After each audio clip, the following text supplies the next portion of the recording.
სარგებლობდნენ რა მიწის ამ ნობათით, მეფეები აწყობდნენ სამსხვერპლოებს, სასახლეებს, ნავსადგურებს, გემსაშენებს და მოაწესრიგეს მთელი ქვეყანა, მისცეს მას ასეთი სახე. უპირველეს ყოვლისა, ძველი მეტროპოლიის გარემომცველ წყლიან წრეებში, წყლიან კონცენტრულ არხებში, ხიდები გადაჰკიდეს. ააგეს დედაქალაქიდან გამავალი და მისკენ მომავალი გზები. სასახლე თავიდან იქ ააგეს, სადაც იდგა ღმერთისა და მათი წინაპრების სამყოფელი და შემდეგ მემკვიდრეობით გადაცემისას ერთი მეორეს მიყოლებით სულ უფრო ალამაზებდნენ.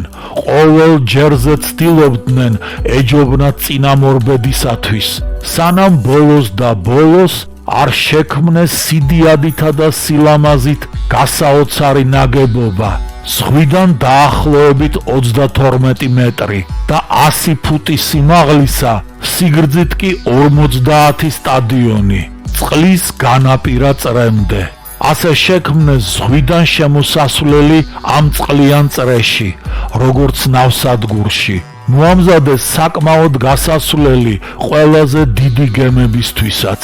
რაც შეეხება მიწაყრილიან წრეებს, წყლიანებს რომ ყოფდნენ, გათხარეს ისეთი სიგანის არხები, რომ ერთი წყლიანი წრიდან მეორისაკენ ერთ ტრიერს, სამრიგ ნიჩბიანი სამხედრო გემი, შესძლებოდა გავლა, ზემოდან კი დააფარეს სახურავი, რომლის ქვეშაც უნდა ეცურათ. ზღვის ზედაპირთან შედარებით მიწაყრილიანი წრის სიმაღლე ამისათვის საკმაო იყო. გარშემოწერილობით ყველაზე დიდი წყლის წრეს, რომელსაც უშუალოდ უერთდებოდა ზღვა, 3 სტადიონის სიგანე ჰქონდა. შესაბამისად, მისი მომდევნო მიწაყრილიანი წრე სიგანით მისი ფარდი იყო. 2 შემდეგი წყლიანი წრე 2 სტადიონის სიგრძისა და მიწაყრილიანები კვლავ წყლიანის ფარდი და ბოლოს კუნძულის შვაგულის შემომფარგლავი წყლიანი წრე არხი 1 სტადიონის სიგანის იყო. კუნძულს, რომელზეც სასახლე იდგა, 5 სტადიონის დიამეტრი ჰქონდა. მეფეებმა ამ კუნძულს ყოველი მხრიდან შემოავლეს აგრეთვე მიწაყრილიანი წრეები და პლერტის სიგანის ხიდები წრიული ქვის კედლებით. ხიდებზე ზღვაზე გასასვლელთან ყველგან ჩადგეს კოშკები და ჭიშკარი.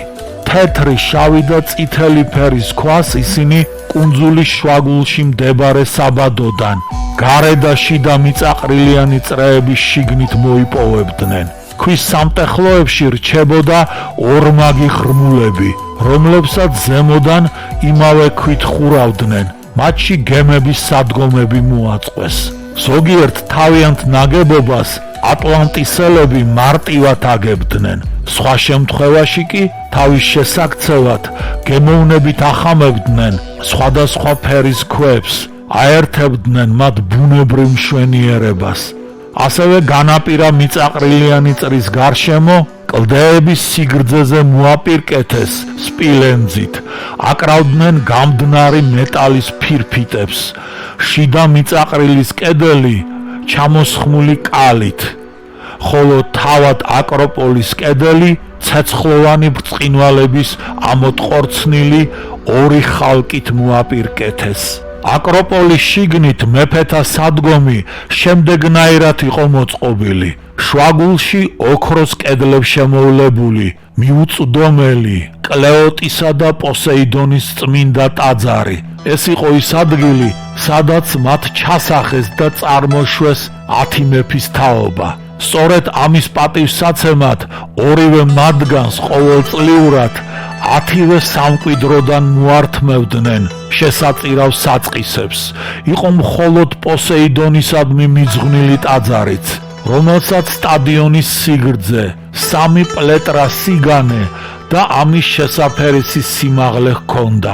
ნაგებობის გაფორმებაში კი იყო რაღაც ბარბაროსული. ტაძრის მთელი გარე ზედაპირი აკროტერების სკულპტურული ორნამენტი შენობის ფრონტონების თავზე. გარდა ვერცხლით იყო მოპირკეთებული, აკროტერი კი ოქროთი. შიგნით თვალს წარმოუდგებოდა სპილენძის ძვლის ჭერი, მთლიანად აფერადებული ოქროთი, ვერცხლითა და ორი ხალკით.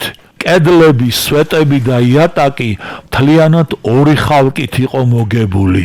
ტაძარში იდგა ოქროს ქანდაკებებიც. თვით ღმერთი პოსეიდონი ეტლში მდგარი მართავდა 6 ფრთოსან ცხენს, მის გარშემო 100 იმ ადამიანების მათი რაოდენობა ასე ჰქონდათ წარმოდგენილი. დელფინებზე ამხედრებული ნერეიდა, აგრეთვე კერძო პირთა მიერ შემოწირული კიდევ ბევრი ქანდაკება. გარეთ ტაძრის გარშემო იდგა ოქროს გამოსახულება 10 მეფის ცოლებისა, ყველა იმათი, ვინც მათგან წარმოიშვა. ამას გარდა სხვა უამრავი ძვირფასი ძღვენი ამ ქალაქის მეფეთაგან, კერძო პირთაგან და იმ ქალაქელებისაგან მას რომ ემორჩილებოდნენ. საკურთხევლის სიდიდე და შემკულობა ამ სიმდიდრის ტოლფასი იყო. მსგავსად იმისა, მეფის სასახლეც სახელმწიფო სიდიადის, ასევე სიწმინდეების მორთულობის ტოლფასი და შესაფერისი იყო. მეფის განკარგულებაში იყო 2 წყარო, ცივი წყლისა და ცხელი წყლისა, რომლებიც უხვად იძლეოდნენ როგორც გემოსა და ასევე სამკურნალო ძალის გასაოცარ წყალს. ისინი, ესე იგი წყაროები, კედლით შემოღობეს, დარგეს მათთან ამ წყლის თვისებებს მისადაგებული ხეები და მიმართეს ეს წყლები აბანოებში, რომელთაგან ზოგიერთები ღია ცის ქვეშ იყო, ზოგიერთი კი ცხელი წყლით, საზამთროთ იყო მოწყობილი. ამასთან ცალკე მეფეთათვის, ცალკე უბრალო ხალხისათვის, ცალკე ქალებისათვის და ცალკე ცხენებისა და სხვა შესაბმელი ცხოველებისათვის. ყოველი საბანებელი თავისი დანიშნულების შესაფერისად იყო მოპირკეთებული. ჭარბი წყალი გაიყვანეს პოსეიდონის წმინდა ჭალაში, სადაც ნაყოფიერი მიწის წყალობით დაუჯერებელი სილამაზისა და სიდიდის ხეები იზრდებოდა. ხოლო იქიდან არხებით გაიყვანეს წყალი, ხიდები გადაუშვეს გარე მიწაყრილის წრეზე. ამ წრეებზე ააგეს მათ სხვადასხვა ღვთაებების მრავალრიცხოვანი საკურთხევლები და მრავალრიცხოვანი ბაღები და გიმნაზიები მამაკაცებისა და ცხენების სავარჯიშოდ, რომლებიც ყოველ წრიულ კუნძულზე ერთმანეთის დაშორებით მდებარეობდნენ. ყველაფერთან ერთად ყველაზე დიდი წრის შუაში მათ მოწყობილი ჰქონდათ იპოდრომი ცხენების რბოლისათვის, რომლის სიგანე სტადიონი იყო, სიგრძე კი მთელ წრეს მოიცავდა. მის ორივე მხარეს იდგა შენობები მრავალრიცხოვანი სამეფო შუბოსნებისათვის, მაგრამ უფრო ერთგული შუბოსნები განთავსებულნი იყვნენ მცირე წრეზე, აკროპოლთან ახლოს, ხოლო ყველაზე სანდოები აკროპოლის შიგნით, მეფეთა სასახლის გვერდით ჰქონდათ სამყოფელი. გემსაშენები სავსე იყო ტრიერებით და ყველაფრით, რაც საჭიროა ტრიერისთვის. ასე რომ ყველაფერი სამყოფი იყო, ასე გახლდათ მოწყობილი მეფეთა საცხოვრებელი ადგილი. თუ გავწდებოდით სამ გარე ნავსადგურს, იქ წრიულად მიუყვებოდა ზღვასთან დაწყებული კედელი, რომელიც მთელ სიგრძეზე დიდი წყლიანი წრიდან და ნავსადგურიდან 50 სტადიონით იყო დაშორებული. ის მთავრდებოდა ზღვასთან შემავალ არხთან. კედელი წრეს შეჰკრავდა.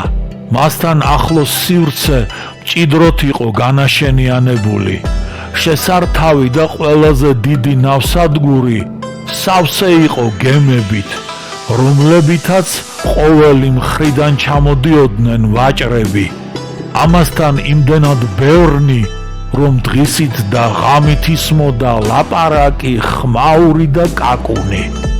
ამრიგად ჩვენ მეტნაკლებად გავიხსენეთ, თუ რას მოგვითხრობდნენ მაშინ ქალაქებსა და ძველ სამყოფელზე. ახლა ვცადოთ გავიხსენოთ, როგორი იყო ბუნება სოფლად და როგორ იყო ის მოწყობილი. უპირველეს ყოვლისა, ითქვა, რომ მთელი ეს მხარე მეტად მაღლა მდებარეობდა და ციცაბოდ იყო ჩახრამული ზღვისკენ. ქალაქის გარშემო მთელი დაბლობები მთებშუა მოქცეული და ზღვამდე გადაჭიმული წარმოადგენდა 3000 სტადიონის სიგრძის ვაკე ზედაპირს. ზღვის მხრიდან კი შუაგულამდე 2000 სტადიონი იყო. კუნძულის მთელი ეს მხარე მოქცეული იყო სამხრეთის ქარისაკენ, ჩრდილოეთიდან კი მთებით იყო ჩაკეტილი. ეს მთები თქმულებებში ხოტბა შესხმულია იმისათვის, რომ ისინი სიმრავლით, სიდიდითა და სილამაზით ყველა ახლანდელს აღემატებოდნენ. იქ იყო ბევრი ხალხმრავალი დასახლება, მდინარეები, ტბები და მდელოები. საკვებს რომ აწვდიდა ყველანაირ მოშინაურებულსა და გარეულ ცხოველს. აგრეთვე ტყეები, ნებისმიერი საქმისათვის უზარმაზარი და სხვადასხვაგვარი ხის უხვად მომწოდებელი. ასეთი გახლდათ ხსენებული დაბლობის ბუნება. მის მოსაწყობად კი მრავალი თაობის განმავლობაში იზრუნა ბევრმა მეფემ. ის წარმოადგენდა მოგრძო ოთხკუთხედს, რომლის დიდი ნაწილი სწორხაზოვანი იყო, ხოლო იქ, სადაც მისი ფორმა ირღვეოდა, გაასწორეს, ყოველი მხრიდან გათხარეს არხი. რომ ვთქვათ, რომ რა სიმაღლე, სიგანე და სიგრძე ჰქონდა ამ არხებს, არავინ დაიჯერებს, რომ შესაძლებელია ადამიანის ხელს სხვა სამუშაოების გარდა ასეთი ქმნილებად შეექმნა, მაგრამ ჩვენ ვალდებული ვართ გადმოგცეთ ის, რაც გაგვიგია.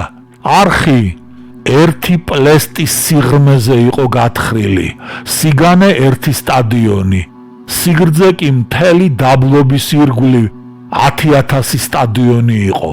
არხი იკრებდა მთებიდან ჩამოდენილ ნიაღვრებს და შემოსაზღვრავდა დაბლობს, რომლის მეშვეობითაც ის სხვადასხვა ადგილას უერთდებოდა ქალაქს. არხი ჩაედინებოდა ზღვაში, დინებიდან ზემოთ მისგან გათხრილი იყო თითქმის 100 ფუტის სიგრძის სწორი არხები, რომლებიც დაბლობზე მიედინებოდნენ და კიდევ ჩაედინებოდნენ ზღვისკენ მიმავალ არხში. ამასთან ერთმანეთისაგან 100 სტადიონით იყვნენ დაშორებულნი. დაუკავშირეს რა ისინი ერთმანეთს და ქალაქს ირიბის სადინრებით, მათი მეშვეობით გადმოჰქონდათ ქალაქში ხეტყე მთებიდან და სხვადასხვა ნაყოფი. მოსავალს წელიწადში ორჯერ იღებდნენ. ზამთრობით სარწყავ წყალს ზევსი უგზავნიდა. ზაფხულობით კი მიწიდან ამოდინებულ წყალს გადააგდებდნენ არხებიდან. რაც შეეხება ომისათვის გამოსადეგ მამაკაცთა რაოდენობას, აქ არსებობდა ასეთი დადგენილება. დაბლობის თითოეულ ნაწილს უნდა გამოეყვანა ერთი მეომარი, წინამძღოლი. ამასთან თითოეული უბნის სიდიდე 10 კვადრატული სტადიონი იყო. მთლიანობაში სულ 60,000 ნაკვეთს მოიცავდა, ხოლო მთებიდან და ქვეყნის დანარჩენი ნაწილებიდან მოგროვილი ურიცხვი რაოდენობა უბრალო მოლაშქრეებისა, შესაბამისად უბანთა რიცხვისა ნაწილდებოდა მეთაურთა შორის. ომის შემთხვევაში ყოველი წინამძღოლი ვალდებული იყო გამოეყვანა საომარი ეტლების მე-6 ნაწილი, ისე რომ სულ ყოფილიყო 10,000 ეტლი. ამის გარდა 2 ცხენოსანი, 2 შეკაზმული ცხენი ეტლის გარეშე, პატარა ფარიანი მეომარი, რომელსაც ცხენიდან ჩამოსვლა და ქვეითად ბრძოლა უნდა შესძლებოდა. მეეტლე, რომელიც ეტლში შებმულ ორივე ცხენს მართავდა, 2 ჰიპლოტი, 2 მშვილდოსანი და შურდულის მსროლელი, 3 ქვის მტყორცნელი და შუბოსანი, 4 მეხომალდე, რათა მოგროვდეს 1200 გემისათვის საკმარისი ხალხი.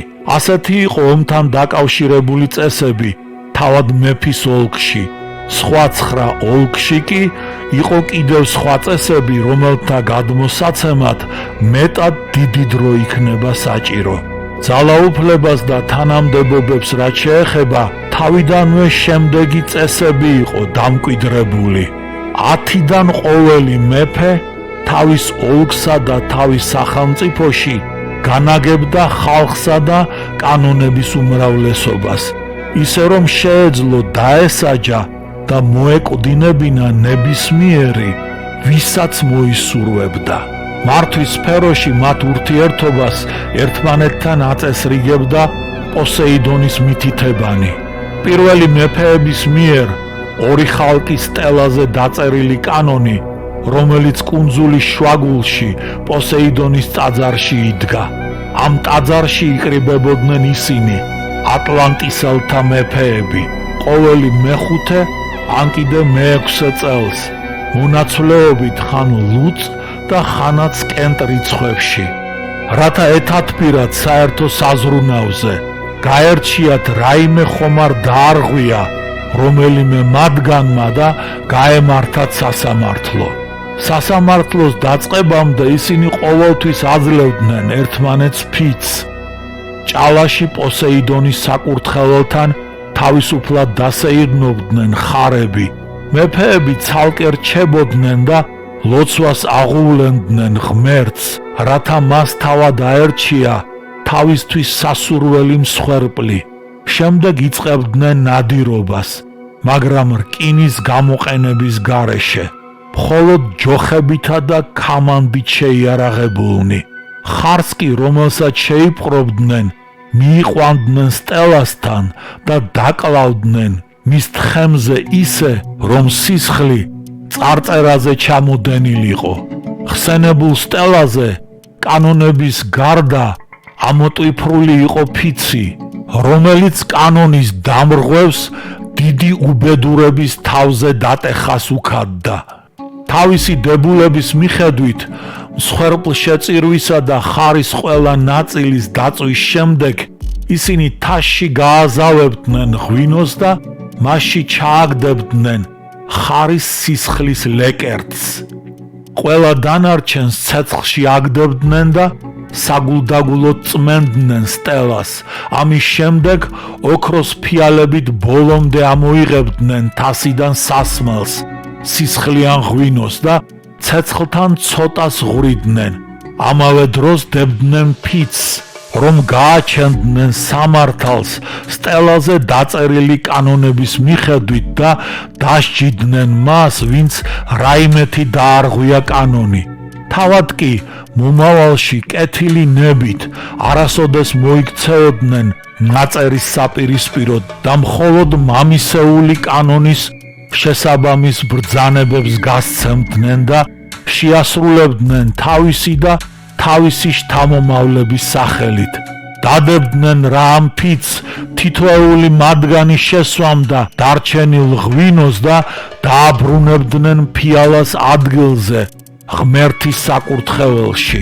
შემდეგ როცა ნადიმი და აუცილებელი წესჩვეულებები მთავრდებოდა, ბნელდებოდა, სამსხვერპლო ცეცხლი ქრებოდა, ყველანი შეიმოსებოდნენ ბრწყინვალე შავი სტოლებით, სხდებოდნენ მიწაზე, საფიცარ კოცონთან და ღამით ტაძარში ყველა ცეცხლის ჩაქრობის შემდეგ განსჯიდნენ და განისჯებოდნენ, თუ რომელიმე მათგანს კანონი დაერღვია. სასამართლოს დამთავრების შემდეგ ისინი დღის დადგომასთან ერთად ოქროს ფიცარზე დაწერდნენ განაჩენს და როგორც სამახსოვრო შესაწირავს, ძვირფასეულობასთან ერთად უძღვნიდნენ ღმერთს. არსებობდა უამრავი განსაკუთრებული კანონდებულება თითოეული მეფის უფლებათა შესახებ, მაგრამ ყველაზე მთავარი იყო შემდეგი: არც ერთ მათგანს არ უნდა აღემართა იარაღი მეორის წინააღმდეგ, მაგრამ ყველა ვალდებული იყო მიშველებოდა თუ ვინმე რომელიმე სახელმწიფოში სამეფო გვარის დამხობას განიზრახავდა. აგრეთვე წინაპართა წესჩვეულების მიხედვით ერთად თათბირობდნენ ომსა და სხვა საქმეებზე. უთმობდნენ რა უმაღლეს მეთაურობას ატლანტისის მეფეებს. ამასთან არ შეიძლებოდა სამეფო გვარის კაცის სიკვდილით დასჯა, თუ 1000-თა საბჭო ამ საკითხს ნახევარზე მეტი მხარს არ დაუჭერდა. ოდესღაც ამ ქვეყნებში არსებული ასეთი დიდი და უჩვეულო ძალა ღმერთმა იქ მოაწყო და წარმართთა ჩვენი მიწების წინააღმდეგ გადმოცემის თანახმად შემდეგი მიზეზით: მრავალი თაობის მანძილზე ვიდრე არ გამოიფიტა ღმერთისაგან მემკვიდრეობით დატოვებული ბუნება, ატლანტისის მმართველები ემორჩილებოდნენ კანონებს და თანდაყოლილ ღვთაებრივ საწყისთან მეგობრულად ცხოვრობდნენ. ისინი მისდევდნენ ჭეშმარიტსა და ყოველმხრივ დიად აზრთა წყობას, ბედისწერის გარდაუვალ განჩინებას და კეთილგონივრული მოთმინებით ეკიდებოდნენ ერთმანეთს. არადაგდებდნენ ყველაფერს გარდა სიქველისა, არაფრად მიაჩნდათ სიმდიდრე, თითქმის დასანან ტვირთად მიიჩნევდნენ ოქროს გროვებსა და საგანძურს. ისინი ფუფუნებისაგან არ თვრებოდნენ, თავგზა არ ერეოდათ და სიმდიდრის ზემოქმედებით გონება არ ეკარგებოდათ, მაგრამ ინარჩუნებდნენ რა გონებრივ სიფხიზლეს, ნათლად ხედავდნენ, რომ ამ ყველაფრის სიმდიდრის ზრდა დაკავშირებული იყო საერთო თანხმობასთან შეერთებულ სათნოებასთან, მაგრამ როცა იწყება მასზე ზრუნვა და იქცევა პატივად, ფერფლად იქცევა და მასთან ერთად სათნოებაც იღუპება. სანამ ისინი ასე ფიქრობდნენ, ხოლო ღვთაებრივი ბუნება მათში ინარჩუნებდა თავის ძალას, იზრდებოდა ჩემს მიერ მოკლედ აღწერილი მათი ყველა მონაპოვარი. მაგრამ როცა ღმერთისაგან მემკვიდრეობით მიღებული წილი შემცირდა, მოკვდავთა შერევის გამო მრავალგზის განძავდა და იმძლავრა ადამიანურმა ზნემ, მაშინ მათ ვეღარ შეძლეს აეტანათ თავიანთი სიმდიდრე და დაკარგეს ღირსეული მმართველობა. იმისათვის, ვისაც დანახვა შეუძლია, ისინი სამარცხვინო სანახაობას წარმოადგენდნენ, რადგან დაკარგეს თავიანთ ღირებულებათაგან ყველაზე მშვენიერი, მაგრამ მათ არ შეეძლო დაენახათ, რაში მდგომარეობდა ჭეშმარიტად ბედნიერი ცხოვრება და მშვიდნი და ბედნიერნი დარჩნენ სწორედ მაშინ, როცა მათში დაუოკებელი სიხარბე და ძალა დუღდა. და აი ზევსმა, ღმერთების ღმერთმა, კანონთა მცველმა, კარგად რომ შეეძლო შეენიშნა ის რაზედაც ჩვენ ვლაპარაკობდით განიზრახა, ასე საცოდავ გარყვნილებაში ჩაფლული სახელოვანი მოდგმისათვის სასჯელი დაედო, რათა გამოეფხიზლებინა უბედურებისაგან და კეთილგონიერება ესწავლებინა.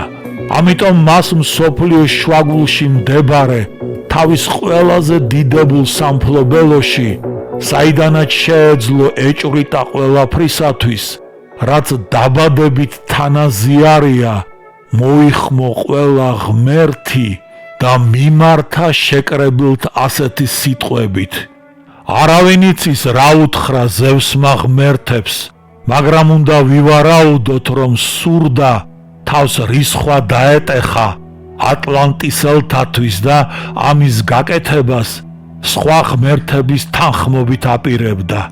კრიტიას დასასრულისადმი მეცნიერებს არაერთგვაროვანი დამოკიდებულება აქვთ. ზოგი იმაზრისაა, რომ დიალოგის ბოლო ნაწილი დაიკარგა. ზოგიც ფიქრობს, თითქოს პლატონს აბსურდული ჩვენებოდეს თავისი მონათხრობი და ამიტომ არ დაებოლოებინოს ის. ასეა თუ ისე, ფაქტია, რომ გვაქვს პლატონის ორი დიალოგი, რომლებიც ატლანტისის თაობაზე ერთადერთ წყაროს წარმოადგენს. ამრიგად პლატონის მიერ დიალოგებში მოთხრობილი ამბავი იწყება ტიმეოსში, 9000 წლის წინ მომხდარის გახსენებით, როცა მაშინდელი სამყაროს ნახევრის დამპყრობი ატლანტისელების აგრესიას ძველი ათენელები წინააღუდგნენ. სიმართლე რომ ითქვას, შორეული წარსულის გახსენება ამ უკანასკნელთა, ათენელთა სამხედრო და მოქალაქეობრივი სიდიადის აღსანიშნავად მოხდა. კრიტიაში კი არის წინა დიალოგში მოცემული ორი დაპირისპირებული მხარის, ძველი ათენის პოლისისა და ატლანტისის სამეფოს აღწერა. ამასთან ეს გაკეთებულია ერთგვარი სქემის მიხედვით და ტექსტიდან გამომდინარე პირობითად 5 ნაწილად იყოფა. პირველი, ძველი ატიკა, კუნძული ატლანტისი, ღმერთების ხვედრი ტერიტორია. მეორე, ძველი ათენის პოლისისა და ატლანტისის სახელმწიფოს სოციალურ და პოლიტიკური მოწყობა, რელიგია და რიტუალები. მესამე, ძველი ატიკისა და კუნძულ ატლანტისის გეოგრაფიული დახასიათება. მეოთხე, ძველი ათენისა და ატლანტისის დედაქალაქის არქიტექტურისა და ადგილმდებარეობის აღწერა. მეხუთე, ატლანტისელთა დამარცხების ზნეობრივი მიზეზების წარმოჩინება. მიუხედავად იმისა, რომ ეს სქემა ორივე დაპირისპირებული მხარის შესახებ საუბრისას გარკვეულ პარალელსა და თანაბარი რაოდენობის ინფორმაციის მოწვდინებას გულისხმობს, პლატონი ასე არ აკეთებს და ატლანტისელთა შესახებ უფრო დაწვრილებით ლაპარაკობს, ვიდრე ძველ ათენელთა შესახებ. მომდევნო თავში ვეცდებით გავარკვიოთ დიალოგის ავტორის ჩანაფიქრის მიზანი.